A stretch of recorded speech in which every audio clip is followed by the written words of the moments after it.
Which of the following numbers is divisible bye 7, यानी इनमें से कौन सी संख्या है जो 7 से पूर्णतः विभाजित हो सकती है। या फिर which of the following numbers is divisible bye 11, यानी कि इनमें से कौन सी संख्या है जो 11 से पूरी तरह से भाग हो सकती है।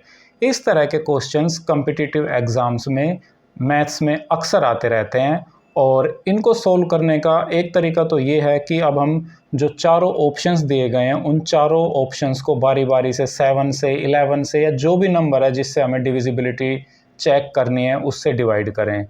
अब इस प्रोसेस में काफ़ी टाइम लग जाता है। कॉम्पिटिटिव एग्ज़ाम्स में हमें सीमित समय लिमिटेड टाइम मिलता है और अगर इस तरह से हम चारों ऑप्शंस को भाग करेंगे तो हमारा काफ़ी टाइम वेस्ट हो जाता है। लेकिन लकीली मैथ्स में डिविजिबिलिटी टेस्ट करने का तरीका है और उससे हम ज़्यादा टाइम वेस्ट ना करते हुए जल्द से जल्द अपना आंसर सही एक्यूरेटली सोल्व कर सकते हैं। तो आज के इस वीडियो में हम 2 से लेकर और 11 तक के नंबर्स की डिविजिबिलिटी टेस्ट वाला ये तरीका सीखेंगे। तो चलिए शुरू करते हैं। Hello friends and welcome to pass करो टेस्ट। तो अभी आपने देखा कि डिविजिबिलिटी रूल्स हमारे लिए बहुत इंपॉर्टेंट हैं।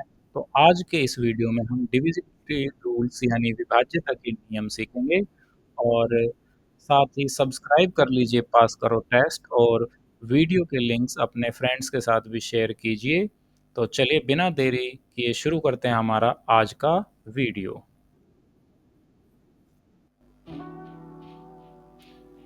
तो शुरुआत करते हैं डिविजिबिलिटी बाय 2। 2 से भाग होने का क्या नियम है। बहुत सिंपल है। कोई भी संख्या 2 से भाग हो सकती है अगर उसका आखिरी अंक सम संख्या यानी इवन नंबर हो। लास्ट डिजिट अगर इवन नंबर होगा जैसे 0, 2, 4, 6 और 8, ये अगर किसी संख्या के लास्ट में है तो वो संख्या 2 से पूरी तरह से डिविजिबल है। एग्जाम्पल्स हैं जैसे 12, 34, 156, 1000 या कितनी भी बड़ी संख्या हो, लास्ट का जो डिजिट है वो इवन होना चाहिए, सम संख्या होनी चाहिए, तो वो संख्या 2 से पूरी तरह से भाग हो सकती है।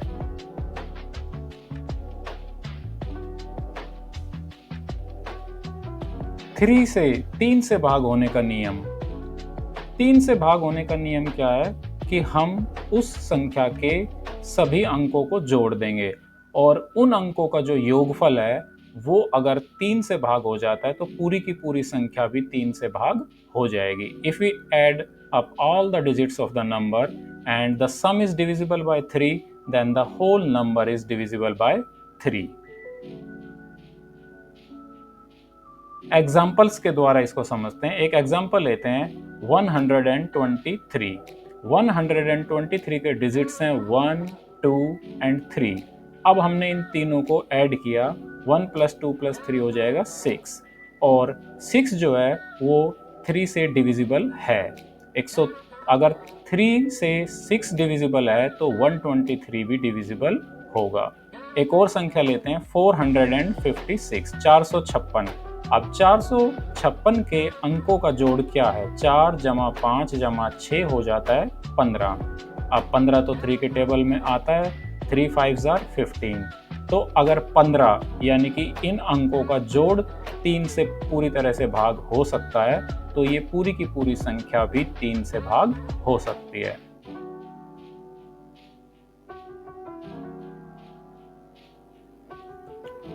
Divisibility bye 4। 4 से भाग होने का क्या नियम है। 4 से भाग होने के लिए किसी संख्या के जो लास्ट के 2 डिजिट्स हैं वो 4 से भाग होने चाहिए। अगर वो लास्ट के 2 डिजिट्स 4 से भाग हो जाते हैं तो फिर पूरी की पूरी संख्या भी 4 से भाग हो सकती है। हमें लास्ट के 2 डिजिट्स देखने हैं। चलिए इसका भी एग्जाम्पल देखते हैं। एग्जाम्पल हमने लिया 512। इसके जो लास्ट के 2 डिजिट्स हैं वो कौन है, 12, 1 और 2। अब 12 जो है वो 4 से डिविजिबल है। 4 के टेबल में 4 3 = 12 होता है। तो अगर ये लास्ट के 2 डिजिट्स ये 4 से पूरी तरह से डिवाइड हो सकते हैं तो ये पूरी की पूरी संख्या, ये पूरा का पूरा नंबर भी 4 से पूरी तरह से डिविजिबल है। एक और एग्जांपल ले लेते हैं, बड़ी संख्या है 1724। इसमें लास्ट के 2 डिजिट्स कौन कौन से हैं? 2 और 4, यानी कि 24। अब 24 तो 4 से पूरी तरह से डिविजिबल है। 4 के टेबल में 4 6 आर 24, तो अगर ये 24 4 से पूरी तरह से डिविजिबल है तो ये पूरी की पूरी संख्या भी 4 से डिविजिबल हो जाएगी। सिंपल। अब बारी आती है 5 की। डिविजिबिलिटी बाय 5, 5 से भाग होने का नियम बहुत ही सरल है। This one is easy too. A number is divisible by 5 if its last digit is either 0 or 5. अगर किसी संख्या का आखिरी अंक 5 हो या 0 हो तो वो संख्या 5 से पूरी तरह से भाग हो सकती है।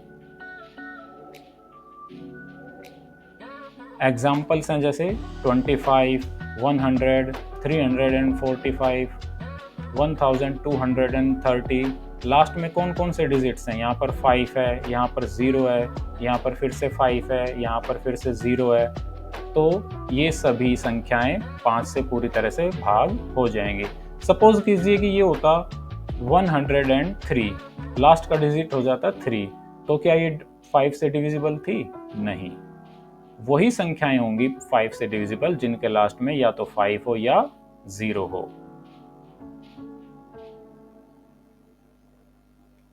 डिविजिबिलिटी बाय 6, 6 से भाग होने का क्या नियम है?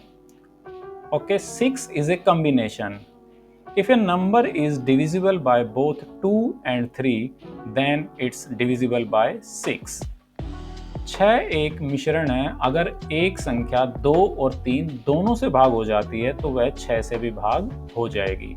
6 से यानी कि डिविजिबिलिटी चेक करने के लिए हमें चेक करना होगा वो संख्या 2 से और 3 से, दोनों से अगर अलग अलग भाग हो सकती है तो फिर वो 6 से भी भाग हो जाएगी।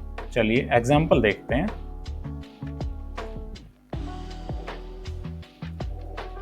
एग्जाम्पल में हमने लिया 138। पहले चेक करते हैं कि ये 2 से डिविजिबल है, 2 से भाग हो सकती है। तो देखते हैं इसके लास्ट में डिजिट क्या है? 8। 8 तो एक इवन नंबर है, सम संख्या है, यानी कि ये 2 से डिवाइड हो सकती है। The last digit is 8 which is even, so it is divisible bye 2। अच्छा, अब देखते हैं 3 से डिवाइड हो सकती है कि नहीं। तो 3 से डिवाइड होने का क्या क्राइटेरिया था? हम इसके डिजिट्स को ऐड करते हैं। 1 को ऐड किया प्लस 3 प्लस 8। 1 प्लस 3 प्लस 8 कितना हो जाएगा? 12। अब 12 3 से डिवाइड हो सकता है? Yes, 12 is divisible by 3। सो अगर 12 3 से डिवाइड हो सकता है तो यानी कि ये संख्या 138 भी 3 से डिवाइड हो सकती है। अब हमने चेक कर लिया कि ये 138 2 से भी डिवाइड हो सकती है और 3 से भी डिवाइड हो सकती है, यानी कि जो संख्या 2 और 3 दोनों से डिवाइड हो सकती है वो फिर 6 से भी डिवाइड हो सकती है।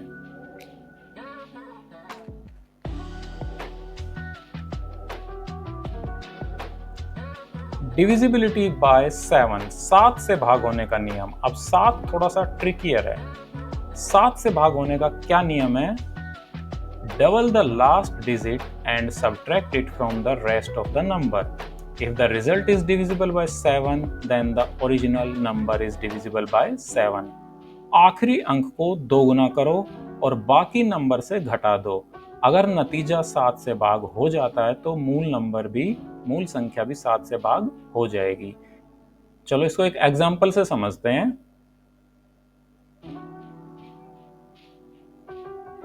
अब हमने एग्जाम्पल लिया 343।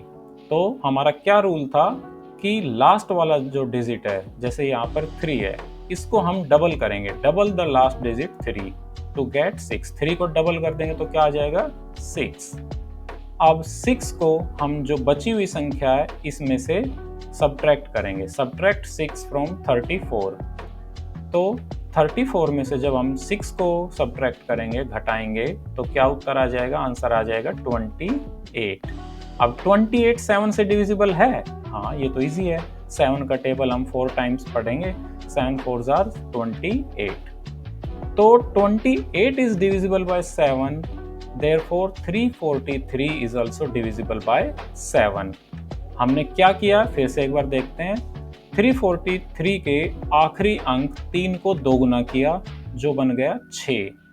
अब हमने इसके जो बाकी बची हुई जो संख्या थी यानी कि 34 जो बच गया था इधर का, उसमें से ये डबल किया हुआ 6 उसको घटाया, 34 में से 6 को घटाया, आंसर आ गया 28।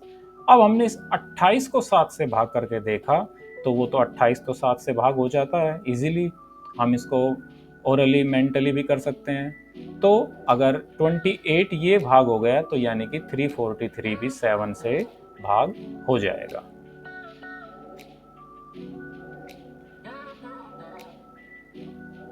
एक और एग्जांपल देखते हैं, चलिए 882। अब इसमें लास्ट का डिजिट कौन है? 2 है। 2 को हम क्या करेंगे? डबल करेंगे। Double the 2 to get 4। Double करने पर 2 को डबल किया तो हमें मिल गया 4। अब 4 को इस बाकी बची हुई यानी कि 88 में से माइनस करेंगे तो कितना आ जाएगा? 84। अब 84 7 से डिवाइड हो सकता है? Yes of course. यहाँ पर 84 को 7 से हम डिवाइड करते हैं तो हमारा आ जाता है 12। तो अगर ये 84 डिविजिबल है तो यानी कि फिर ये 882 भी डिविजिबल है। फिर से एक बार इसको अच्छे से समझते हैं। हमारा जो उदाहरण में संख्या थी वो थी 882। 882 का आखिरी अंक है 2। हमने आखिरी अंक को दोगुना किया यानी कि 2 को दोगुना किया तो कितना मिला हमें? 4 मिला। अब इस 4 को हम इसके जो बाकी बचे हुए 2 ये अंकों से जो संख्या बनी है 88 उसमें से घटा दिया। 88 में से जब हमने 4 को घटाया तो हमारा आ गया 84। और हमें पता है कि 12 सत्ते 84 यानी कि 7 गुणा 12 होता है 84। 84 7 से पूरा भाग हो जाता है।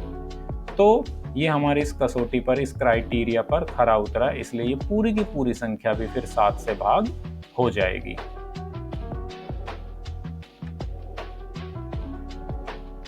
डिविजिबिलिटी बाय 8 से भाग होने का क्या नियम है?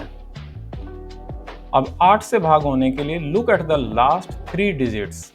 If those 3 digits are divisible by 8, then the whole number is divisible by 8.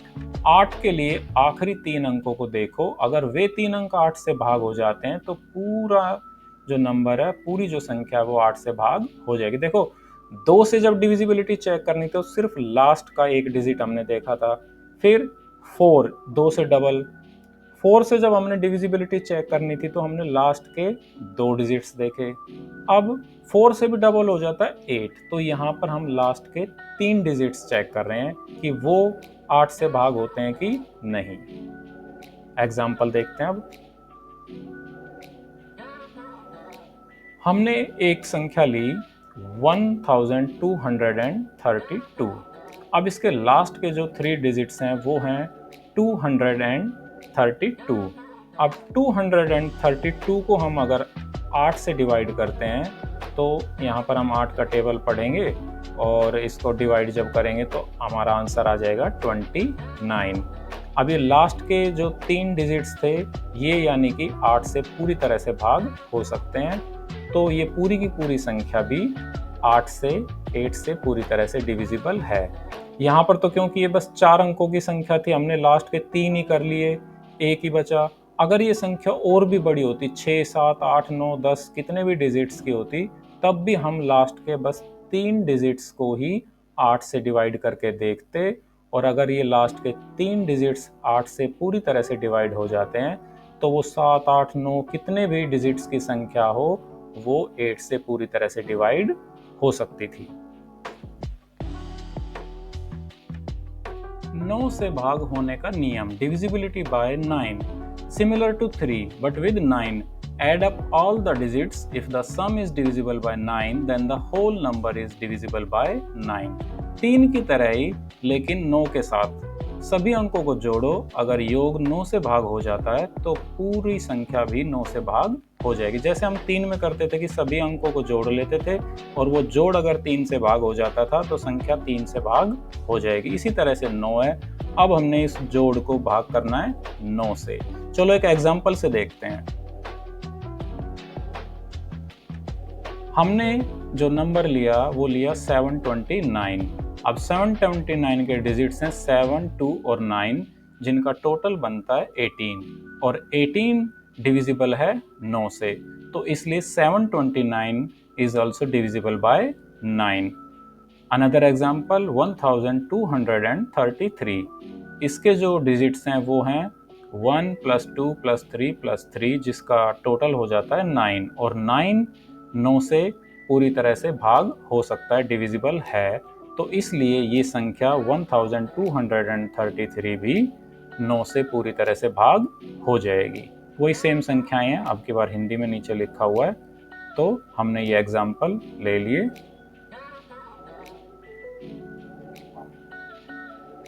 Divisibility by 10, 10 से भाग होने का क्या नियम है? बहुत ही सिंपल है, सबसे सिंपल है कि divisibility by 10 is super simple. If the last digit of a number is 0 then the number is perfectly divisible by 10। यानी कि अगर किसी संख्या का आखिरी अंक 0 है, 0 है, तो वह संख्या 10 से पूरी तरह से भाग हो जाएगी। एग्जाम्पल हैं जैसे 10, 100, 560, 1230, इनमें सब में क्या है? लास्ट में 0 है, तो ये 0 से 10 से डिवाइड पूरी तरह से हो सकते हैं। डिविजिबिलिटी बाय 11, 11 से भाग होने का नियम। अब ये थोड़ा सा अलग है। The divisibility rule for 11 is a bit different but it's fun. First add the digits of the number from right to left, skipping every other digit. Then add the remaining digits. Now find the difference between the two sums. If the difference is 0 or divisible by 11, then the entire number is divisible by 11. एक बार फिर से ये नियम पढ़ते हैं, चलो। 11 से भाग होने का नियम थोड़ा सा अलग है लेकिन मजेदार है। सबसे पहले संख्या के अंकों को दाएं से बाएं तक एक एक छोड़कर जोड़ देते हैं, फिर बचे हुए जो अंक हैं उनको भी जोड़ देते हैं।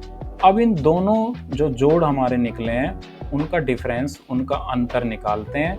अगर वह डिफरेंस, वह अंतर 0 या फिर 11 से भाग हो जाता है तो वो पूरी की पूरी संख्या भी 11 से भाग हो जाएगी। उदाहरण से समझते हैं इसको अच्छे से। हमने ये संख्या ली 121। अब हमने इसके एक छोड़ के एक जो अंक हैं उनको जोड़ा, यहाँ पर 1, 2 को छोड़ दिया, फिर 1, ऐड 1 and 1, 1 + 1 कितना हो गया? 2, और जो बीच में संख्या थी वो कितनी है? 2 है। अब हमने दोनों जोड़, यानी कि ये 2 और ये जो बीच में जो बच गया था वो 2, इन दोनों का डिफरेंस निकाला तो क्या आएगा? 2 - 2 0 आ गया। अब 0 इज डिविजिबल बाय 11, तो यानी कि पूरी की पूरी संख्या 121 भी 11 से डिविजिबल है। चलो एक बड़ी सी संख्या लेते हैं, तो बहुत सिंपल थी ना, बड़ी सी संख्या ले ली। अब हमने, कितना है ये? 9,18,082, 9,18,082। क्या करेंगे हम? यहाँ से हम इसके जो डिजिट्स हैं एक छोड़ के एक, उनको जोड़ना शुरू करेंगे। 2 + 0 + 1, एक छोड़ के एक हमने कर दिया, तो 2 + 0 + 1 कितना बन गया? 3। फिर ये जो बाकी बचे इनको जोड़ेंगे, 8 + 8 + 9, एक छोड़ के एक हमने किया ना, तो 8 + 8 + 9 हो गया हमारा 25। अब 25 - 3 कितना आ जाएगा हमारा? 22, और 22 तो हमें पता है कि 11 से डिविजिबल है, तो यानी कि ये इतनी बड़ी संख्या भी 11 से डिविजिबल है। देखो कितनी आसानी से और कितने थोड़े समय में हमने पता लगा लिया। एक बार फिर से देख लेते हैं, हमने क्या करना है? ये संख्या, फिर इधर से हम करते हैं ये अंक, फिर ये अंक, एक छोड़ के फिर ये अंक, इनको जोड़ा, फिर जो बाकी बचे हुए इसको, जैसे ये 8 + 8 + 9, इनको जोड़ा, फिर इन दोनों का जो जोड़ है उसका अंतर हमने ज्ञात किया, यानी कि बड़े वाले में से छोटे वाले को सब्ट्रैक्ट कर दिया, वो आया हमारा 22। तो 22 हमारा जब 11 से डिविजिबल है तो ये पूरी की पूरी संख्या भी 11 से डिविजिबल हो जाएगी। तो आई होप कि आज का ये वीडियो आपको इंटरेस्टिंग लगा होगा और आपके लिए यूजफुल भी रहेगा आने वाले टाइम में जब आप कोई कम्पिटिटिव एग्ज़ाम्स देंगे तो इस तरह का अगर कोई क्वेश्चन आता है तो आप जल्दी से उसको कर पाएंगे, सही तरीके से कर पाएंगे। और वैसे भी ये जो डिविजिबिलिटी रूल है हमारे बहुत काम आता है। तो पास करो टेस्ट पर हम लगातार आपके लिए ऐसे ही useful, informational and interesting videos लेकर आ रहे हैं। आप ऐसे किसी भी वीडियो को मिस मत कीजिए, पूरा देखिए और लाइक, शेयर एंड सब्सक्राइब पास करो टेस्ट। इस वीडियो के लिंक को अपने साथियों तक भी शेयर कीजिए। Thanks for watching.